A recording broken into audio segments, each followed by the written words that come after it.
मिट्टी के तेल डाल के एक आदमी पकड़े हुए थे, एक आदमी तेल हाथ में रखे थे, एक सलाई रखे थे, वैसे जला दिए थे। मेरी ननद गन चलाती है, मेरा भैंसुर हस्बैंड, उनके घर में सब, यहाँ तक कि मेरी सासू माँ भी गन का चलाती है। दहेज लेने वाला को थोड़ी बहुत शर्म अगर है तो वो ये काम बंद कर दे। और खाना नहीं देता, 10-10 दिन उसके घर में नीमक पानी पी रहे हैं। आप मिल पाए खान सर से? नहीं, हम 2-3 बार कोशिश किए मिलने के, लेकिन उनका स्टाफ लोग ना सर भी तोड़ दिया था, फोड़ दिया था और पैर भी तोड़ दिया था, छत पे से ढकेल दिया था, ये मरते तो गर्म पानी डाल दिया था। लड़कियों पे एसिड अटैक हो जाते हैं या फिर उसको जला दिया जाता है। इस तरह का बहुत सारा घटना है जो दब के रह जाता है। वहीं रहती है, अपना ससुराल नहीं जाती है क्योंकि वो अपना पति के गला काट दिए चाकू के। नमस्कार, सच बिहार में आपका स्वागत है। मैं मोहम्मद आज़ाद आलम। समाज में कहे या देश में कहे, देश में दहेज प्रथा एक ऐसा बीमारी है जो ख़त्म होने का नाम नहीं ले रहा है। और दहेज के कारण जब एक लड़की पे अत्याचार होता है वो सबसे भयावह होता है। ऐसा अभी हम ज़्यादा आपको कुछ बोलेंगे नहीं। हम मेरे साथ एक लड़की है जिसको जो है दहेज के कारण जिनको जला दिया गया, आप देख सकते हैं मेरे साथ है। और किस तरह से मतलब इनको जलाया गया है आप खुद देख सकते हैं। तो हम ज़्यादा कुछ नहीं बताएंगे, हम इन्हीं से जानने की कोशिश करेंगे। आप इन्हीं के मुंह से आप लोग सुनिए कि मतलब क्या दिक्कतें आई है और क्यों इनको जलाया गया है। तो क्या नाम हो आपका? नीतू चौधरी। तो मतलब आपको जो जलाया गया तो कैसे, क्या मतलब क्या हुआ आपके साथ? बाइक के लिए जला दिया था। बाइक के लिए? कौन, आपका हस्बैंड? मेरा हस्बैंड थे और सासू माँ थी, ननद थी, बाकी बात घर के पूरे सदस्य थे उस दिन, सब अगल बगल में थे। अच्छा। सब मिले हुए थे। तो क्या कह रहे थे? वो बोल रहे थे कि मतलब बाइक मांग के दो, नहीं रखेंगे, ऐसे करेंगे, मारेंगे। कई बार मेरे साथ मारपीट भी किया था, जिसे 2-4 मरते तो सर भी तोड़ दिया था, फोड़ दिया था और पैर भी तोड़ दिया था, छत पे से धकेल दिया था, एक मरते तो गर्म पानी डाल दिया था, ऐसे मतलब मुंह में कपड़ा उपड़ा ठूस के मारता पीटता बहुत था वो। कहाँ, कब शादी हुआ था आपका?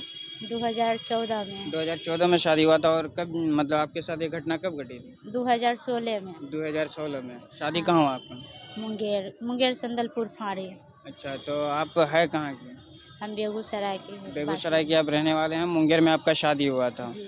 तो मतलब जो है दहेज के कारण बाइक मांग रहा था, जिसके जी। कारण जो है आप लोगों को आपके साथ मारपीट करके जी। जला दिया गया। जी। कैसे जलाया था, मतलब तेजाब से या फिर? नहीं, मिट्टी के तेल डाल के एक आदमी पकड़े हुए थे, एक आदमी तेल हाथ में रखे थे, एक सलाई रखे थे, वैसे जला तो दिए थे। फिर मतलब पकड़े हुए थे, बहुत कस के पकड़े हुए थे, ऐसे करके तो फिर पकड़ के आपको रखे फिर थे। बचाया कौन? हम हम खुद से बचे जाती जैसे तैसे। एक डिब्बा पानी था, वो तो पानी नहीं देखा, पानी देखता तो वो भी लेके भाग जाता। वो पानी डाले, पानी से भी नहीं बुझा तो यहाँ से लेके यहाँ तक हाथ इधर सब जल गया। उतना पानी में जलने के बाद बहुत मतलब लहर धुन मार रहा था, बहुत चिल्ला रहे थे। उस दिन उसके घर में ना मेरी ननद का बेटी के बेटा का बर्थडे था। उस दिन बाजा का साउंड बढ़ा दिया था। हाँ, उस दिन बर्थडे था, शायद बर्थडे ही था, मतलब बर्थडे था ही। कौन दिन था? 26 जनवरी, मतलब डेट भुला रहे हैं। अच्छा, कोई बात नहीं। तो मतलब क्या हुआ था हाँ, आगे? तब मतलब हम खूब रो रहे थे, खूब चिल्ला रहे थे। तब जाके कोई अगल बगल के सुनी होगी तो गेट में धक्का मारी, तो अब जाके वो आई। अब वो लेडीज़ कौन थी उसमें तो हम नए थे, किसी को पहचानते नहीं, पता नहीं उन लोग से क्या बोले ना बोले। फिर हम बेहोश थे। जब मेरी आँख खुली तो पापा कर रहे थे, तो उनको बोलते थे कि नंबर लगा दीजिए, कोई नहीं लगाता। पता नहीं एक कौन था जेंट्स, वो आया मेरे पास, तो उनको हम नंबर बोले, वही सब बात बताई। एक लड़की आई है, जली हुई है, यही नंबर से कॉल बोली करने, उनका आप कौन लगते हैं?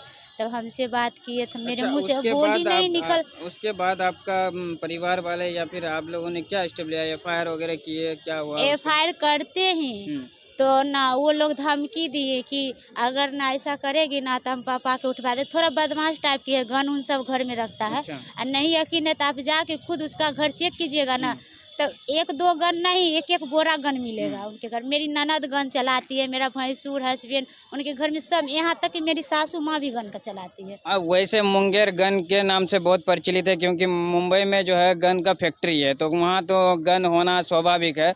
उसके बाद जो है आप लोग एफआईआर दर्ज नहीं किए? नहीं, उस समय बोला था कि हम प्लास्टिक सर्जरी करवा देंगे। अगर ऐसा नहीं बोलेगी ना कि हम गैस से जले तो हम तुम्हारे पिता के साथ ऐसे करेंगे, तुम्हारे भाई के साथ ऐसे करेंगे। जब मेरे साथ किए थे वो, तो क्या पता उनके साथ भी कर सकते थे। तो हमको ना, हम बोले कि उस समय हाँ हम गैस खाना बनाने में जले, हम पे दबाव दिया गया, तो धमकी दिया स्टेटमेंट आप गया। चेंज कर दिए। हाँ, दबाव पे हम अपना स्टेप चेंज किए थे उस समय। तो बोला था कि हम सर प्लास्टिक सर्जरी करवा देंगे पापा, ऐसे वैसे। मेरे पापा के पैर पे खूब रो रहा था, उनका फैमिली जितना था ना सब इतना रो रहा था, इतना। अगर देखते ना तो लगता कि कोई गलती करके भी तो सुधर सकता है, कोई सुधर के गलती करता है, कोई गलती करके सुधर, एक और चांस देते हैं इनको। यहाँ तक कि 1 रुपया भी मेरा इलाज में नहीं लगाया, और तो और मेरे पापे से कर्जा ले लेके मेरा इलाज किया। अब पटना मुंगेर में अस्पताल में डॉक्टर ने रेफर कर दिया था, बोल रहा था इनको नहीं तो भागलपुर ले जाइए या तो पटना ले जाइए, नहीं तो मर जाएगी। वो कहीं नहीं ले जा रहे थे। तब मेरा पापा वहाँ से पैसा मंगवाए मेरे गांव से, तब पैसा लेके भैया लोग आए, तब पटना PMCH में भर्ती किए। फिर वहाँ के भी खर्चा मेरे पापा ही उठाए थे। लेकिन कमाएंगे ना पापा जी, हम सब कर्जा तोड़ देंगे। अच्छा, पुलिस मेरे नीति। आप जो है अभी कहाँ रहती है? अभी हम मायके में ही रह रहे मायके में? हैं। अभी वर्तमान में हम सर और मैं के साथ रहते हैं। आपका जो पति है तो आपको मतलब अभी छोड़ दिया है, यूं कहे तो? हाँ, छोड़ दिया, यूं कहे क्या, छोड़ दिया है। पूरे छोड़ दिया। वो शादी कर लिया है? हाँ, दूसरा शादी भी कर लिया। एक ऐसी लड़की, उसका वो लड़की का पहले से 2-3 शादी हुआ है। अच्छा। हाँ, वैसी लड़की से शादी करके वो लड़की के रख ले है। अच्छा, आप जो अभी पटना है, पटना किस काम से आए हैं? क्या मतलब कोई विशेष या नहीं, पढ़ाई के माध्यम से आए थे।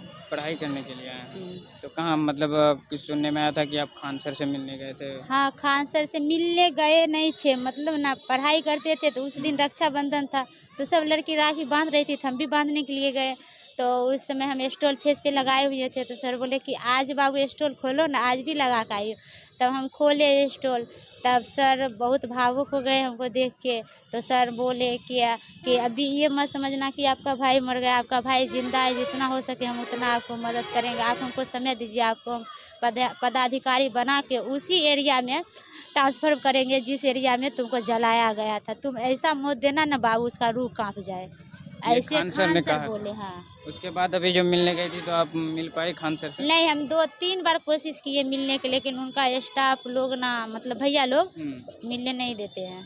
क्या बोले वो?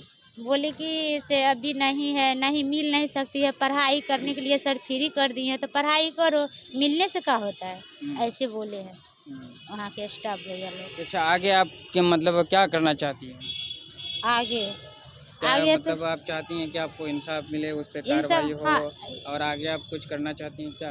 ऐसा हम कोई ये कदम? चाहते हैं कि उनको हमको इंसाफ मिले, उसको इतना कड़ी से कड़ी सजा मिले जो कि सोच के नहीं सकता, इतना सजा उनको मिले।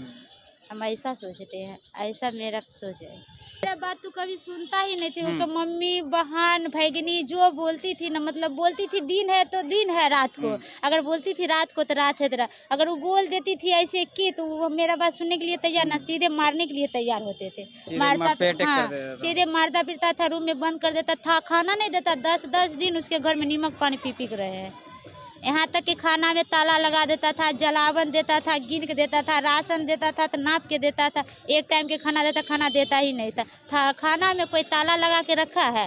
प्रथम बार सुने हैं कि खाना में ताला लगा के मतलब मेरी ननद रखती थी। वहीं रहती है, अपना ससुराल नहीं जाती है, क्योंकि वो अपना पति के गला काट दिए चाकू के।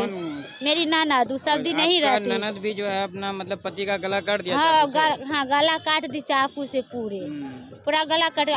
मेरी ननद के एक बेटी भी है, वो भी ससुराल में ना रहती, वो भी यहीं रहती है 2-4 गो बाल बच्चा के लेके। उसको भी ससुराल में नहीं बनता, अपना पति के लेके जाता, कभी भागलपुर हुआ, कभी समस्तीपुर हुआ, कभी सहरसा हुआ, ऐसे भटकती रहती है। वो भी यहीं रहती है, उसकी माँ भी वहीं रहती है, मेरी सासू माँ, मतलब वही लोग के बात पे, मेरा हस्बैंड वही लोग के बात पे ऐसे करते थे। तो ये थी एक लड़की का दर्द। और आप सोच सकते हैं कि जब किसी लड़की को जलाया जाता है, या हमारे देश में ऐसे कई घटना होते हैं जब मतलब जो है लड़कियों पे एसिड अटैक हो जाते हैं, या फिर उसको जला दिया जाता है। इस तरह का बहुत सारा घटना है जो दब के रह जाता है। और मीडिया भी जो है मतलब, और मीडिया से लेके समाज हर दूसरे मुद्दे पे हमेशा पड़ा हुआ रहता है, लेकिन कभी इस तरह के मुद्दे को कभी नहीं उठाया जाता। और आप लोगों से भी एक अनुरोध है, जो दहेज लेके शादी करता है, उनसे मेरा एक कहना है? क्या ऊपर वाले ने आपको हाथ पैर दिया है, कमाने के लिए हाथ पैर दिया है, चलने के लिए देखने के लिए आँख दिया है, चलने के लिए पैर दिया है और खाने के लिए हाथ दिया है? आप अब मेहनत कर सकते हैं, मजदूरी कर सकते हैं, कमा के खा सकते हैं, अपना पेट पाल सकते हैं, लेकिन दहेज लेके दहेज मांग के अगर जब शादी करते हैं तो सबसे बड़ा अपराध करते हैं। और इसमें दहेज मांगने वाला और लेने वाला और देने वाला दोनों ही अपराधी है।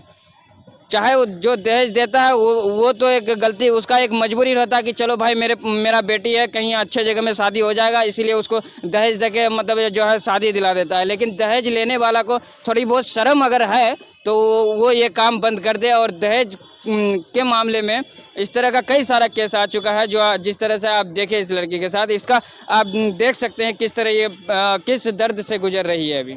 तब तक के लिए देखते रहिए सच बिहार। जय हिंद।